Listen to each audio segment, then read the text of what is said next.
예, 저희가 금요일마다 또 연예계 소식들 인물 위주로 전해드리고 있습니다. 지난주에 좀 큰 이슈가 있어서 못 전해드렸고 오늘은 다시 한번 시작을 해보도록 할 텐데요.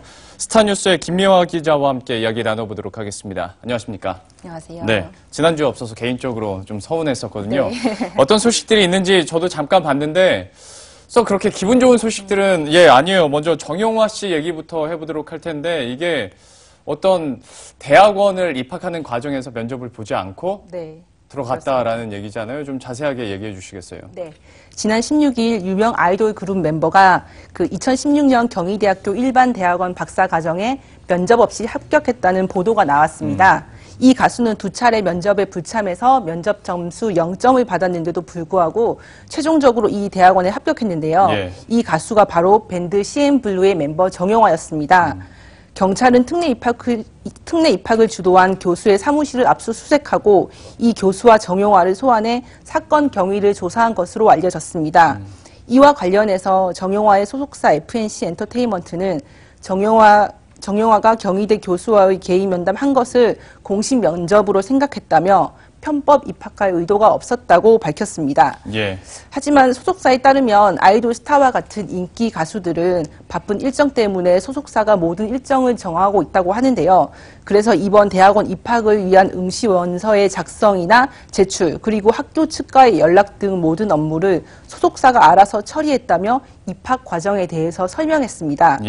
정용화는 현재 이 사건이 문제가 된 후 대학원을 휴학하고 있는 상태입니다. 교수와의 개인 면담을 공식 면접으로 착각했다라는 게 그렇게 크게 설득력이 있지는 않은 것 같은데 정용화 씨도 바로 SNS를 통해서 사과를 하긴 했지 않습니까? 예, 그렇습니다. 소속사의 입장 발표 이후 정용화는 자신의 인스타그램에 자필로 사과문을 게재했습니다. 정용화는 진심으로 고개 숙여 죄송합니다. 이유가 무엇이든 진실이 무엇이든 모든 게 제 잘못임을 알고 깊이 반성하고 있습니다. 라고 말했는데요. 또 정용화는 자신의 가족들 그리고 CNBLUE 멤버들, 팬들에게도 진심으로 사과를 전하겠다고 말했습니다. 이게 편법적인 부분이 드러나다 보니까 아무래도 이제 보통 일반인 입장에서는 당연히 분개할 수밖에 없고 또 소속사나 정용화 씨 측에서 봤을 때도 이게 콘서트 앞두고 있는 상황에서 좀 이런 일이 일어나다 보니까 그 다음 일정 그러면 어떻게 되는 거예요? 예, 그렇습니다. 사실 정용화는 내일부터 이틀간 서울 올림픽공원 올림픽홀에서 2번째 단독 콘서트를 엽니다. 사실 콘서트를 사흘 정도 앞두고 입학 특례 의혹이 불거지면서 콘서트를 예정대로 진행할 수 있을지 관심이 쏠렸는데요. 결론은 계획대로 진행한다고 합니다. 소속사는 콘서트는 진행하지만 당초 예정했던 프레스 오픈은 취소한다고 밝혔습니다. 앞서 취재진에게 콘서트를 공개하겠다고 말했지만 이를 하지 않겠다는 건데요. 기자들이 없는 곳에서 조용히 콘서트를 하겠다는 뜻입니다. 또 정용화는 자신이 출연 중이던 TVN 예능 프로그램 토크몬에서도 자진 하차했습니다. 정용화의 소속사 측은 향후 정용화의 활동 계획에 대해서는 아무런 언급도 하지 않고 있습니다.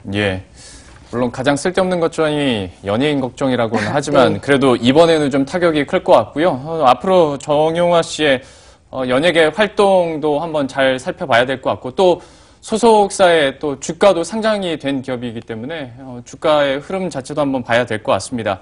다음으로 넘어가 보도록 할 텐데요. 박유천 씨도 사실 이게 요즘에 더 포털사이트에 많이 오르내리더라고요. 반려견 얘기가 다시 좀 나오다 보니까 또 많이 불안해하시는데 이게 어떤 얘기인가요? 네, 연예인의 반려견 문제가 화제가 됐었는데요. 가수 겸 배우 박유천도 최근 자신의 반려견에 물린 한 지인으로부터 고소를 당했습니다. 이 사건은 2011년에 발생한 일인데요. 박유천은 7년 만에 이 사건으로 인해 고소를 당하게 됐습니다.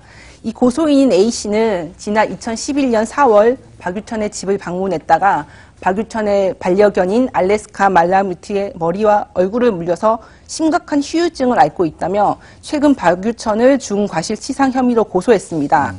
A씨는 당시 박유천의 소속사 매니저와 친분이 있었고 박유천의 어머니가 사과해서 고소하지 않았으나 눈 주위 흉터를 제거하기 위해 지속적으로 수술을 받는 등 후유증이 계속돼 법적 절차를 밟게 됐다고 밝혔습니다.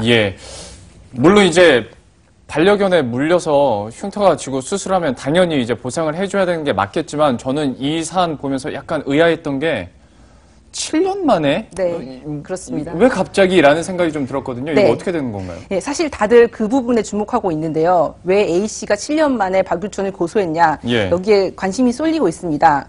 사실 A씨는 사고 당시에는 법적 조치를 취하지 않았습니다. 그러다가 7년 만인 지난 16일 박유천의 소속사 CGS 엔터테인먼트에 12억 원을 배상하라는 내용 증명을 보냈습니다. A씨의 설명은 이렇습니다. 병원에서 재수술을 하라는 이야기를 듣고 변호사를 찾아갔더니 공소시효가 얼마 남지 않았다고 말해서 고소하게 됐다는 설명입니다. 예. 박유천의 소속사도 A씨로부터 내용 증명을 받은 사실을 인정했는데요. 7년 동안 고소인으로부터 연락을 받은 적이 없다며 지속적인 치료를 받았는지 등에 대해서도 아직 알지 못한다라고 밝혔습니다. 그러니까 7년 동안 치료를 꾸준하게 받았고 이때 당시만 이렇게만 들으면 꽤 그때 심각하게 다쳤던 것 같은데 네. 그때 당시에 다친 부위가 뭐 어느 정도였습니까? 네, 사실 확인할 수 있는 건 지금 당사자의 진술뿐인데요. 그러겠죠. A씨는 한 매체를 통해서 당시 자신의 부상 정도에 대해서 상세하게 밝혔습니다. 그에 따르면 당시 사고로 눈 밑 부분을 30바늘 정도 꿰맸고요. 예. 관자놀이 뒤쪽부터 광대뼈까지 약 11cm를 또 꿰맸다고 주장했습니다. 그는 이제 단순하게 피부 표면만 꿰맨 것이 아니라 속에서부터 꿰맸고 광대 일부 조직이 일부 소멸됐다고도 주장했는데요. 말씀하셨던 것처럼 이 소식을 접한 많은 네티즌들은 왜 그 당시에는 아무 말도 하지 않다가 7년이 지난 지금 그랬는지 의구심을 드러내고 있습니다. 진실은 아마 법적 공방을 통해서 밝혀질 것 같습니다. 마지막으로 짧게 그러면 소속사 입장도 좀 전해주시겠어요? 네, 소속사 측은 그 7년간 치료를 받은 내용과 그리고 예. 연락이 안 된 경위 등을 파악한 후에 원만하게 해결하겠다고 밝혔는데요. 예. 7년 전 박유천은 직접 병원에 찾아가 사과를 하고 병원비까지 모두 지불했다고 합니다. 예. 참 박유천 씨 관련해서도 연예계 외적인 일들은 참 순탄치가 않은 것 같은데요. 이 일도 어떻게 마무리될지 한번 지켜보도록 하겠습니다. 지금까지 스타뉴스의 김미화 기자와 함께했습니다. 고맙습니다. 감사합니다. 네, 저희들도 여기서 인사드리도록 하겠습니다. 계속해서 성공 투자하시고요. 저희들은 다음 주 월요일 또 핫한 이슈들 들고 다시 찾아뵙도록 하겠습니다. 시청해주신 여러분 고맙습니다.